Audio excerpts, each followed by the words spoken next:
If you watched the last video, you saw Nini go through the entire recording process all on her own, and it was her first time. All she used was a bunch of sticky notes. Right now, we're gonna go right to the computer, and we're gonna show you everything that basically you would need to know to 60% finish your song. A lot of it is what Nini already did in the last video, and some of it is just some nice tweaks and stylizations that you can do to get your song sounding pretty much how you want it before you send it to the mix engineer. That step is super important, especially because the mix engineer can't really read your mind or know exactly what you want. So being able to stylize things just a little bit, and we've made it super easy for you, being able to stylize things just a little bit is going to make a world of a difference for the actual mix engineer. When they get to mixing, they'll know exactly what you want and make it sound awesome. So here we go. The first thing you're gonna do right here on the screen is open up Reaper. Reaper is something called a DAW, D-A-W. It's a digital audio workstation. It's basically what every audio engineer, and now you, it's the tool that you work in order to put together all your music. So here in Reaper, you'll notice that automatically we've created all of these tracks where you'll be recording on.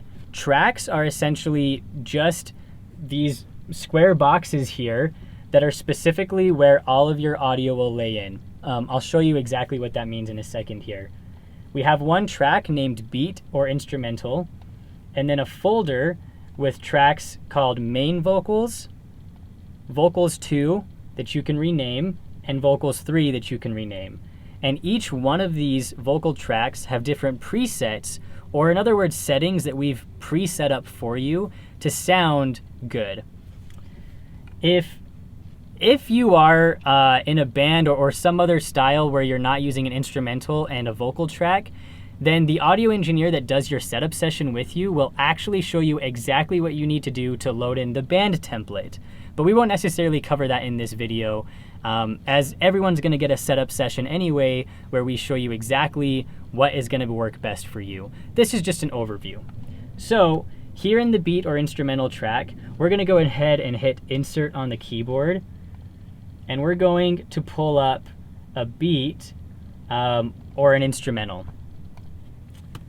And this is what the one that we have in here sounds like. You can see that the instrumental just pulled right up onto the beat or instrumental track. So this is a track here.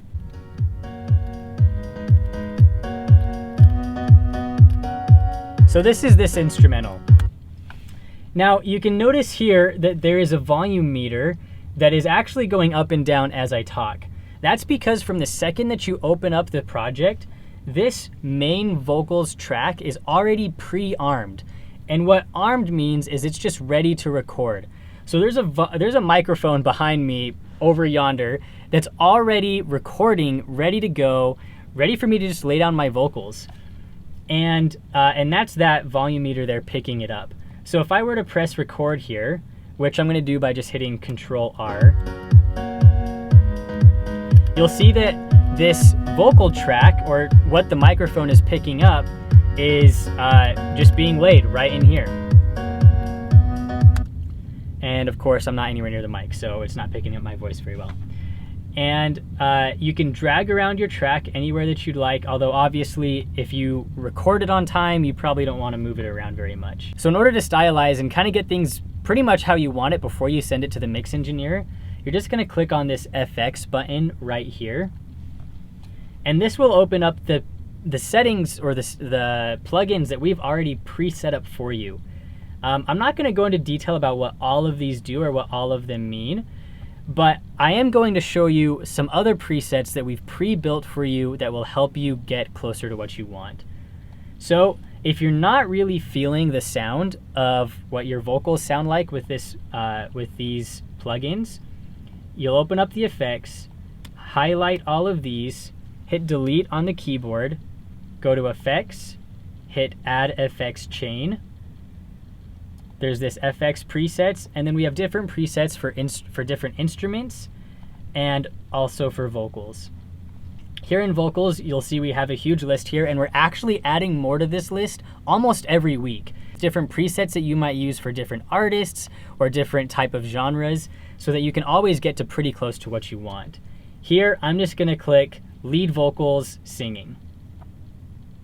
All right, and you'll see that a different set of plugins has now been inputted into this effects chain. And feel free, of course, you can go ahead and play around with these as much as you want. And we're not gonna go over in detail what each of these does today. The engineer that actually sets you up will go into detail about what all of these mean for you and what might be best for your particular voice or your particular style with your instrument. But that's exactly how presets work. The last thing we're gonna talk about is splicing and punching in. So right here, we have this vocal that I've loaded in here. And let's just say, for example, that we had just recorded this in the studio and that we liked this segment. We liked this segment right here, but we didn't really like the rest of it. So all we need to do is zoom in, kind of find a silent space. We can even expand this track here to make sure that, you know, we're finding a pretty silent space just to keep things as smooth as possible. We're gonna press S to split it. Now that's created two separate tracks. It just split, two separate takes. It just split that take. And then same thing, we're gonna go over here and we're gonna split it.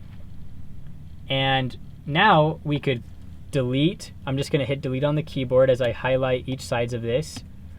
And we could just keep that one take, right? And now we could go back previously in the song. And I'm gonna turn the volume down, but you know, we could go back, we could press record anywhere we wanted and start recording again. Another trick is called punching in. So if we had kept this vocal take, but we wanted to be able to record right afterwards, we're going to actually right click on this metronome right here, hit pre-roll before recording, and you can change the amount of measures that you want to pre-roll, close it, and you'll notice that when I press record here, instead of recording right from the beginning of where my marker is, it's actually gonna go back 2 measures so I can listen 2 measures before the recording starts, but it won't be recording over what I'm listening to. Here's visually the example.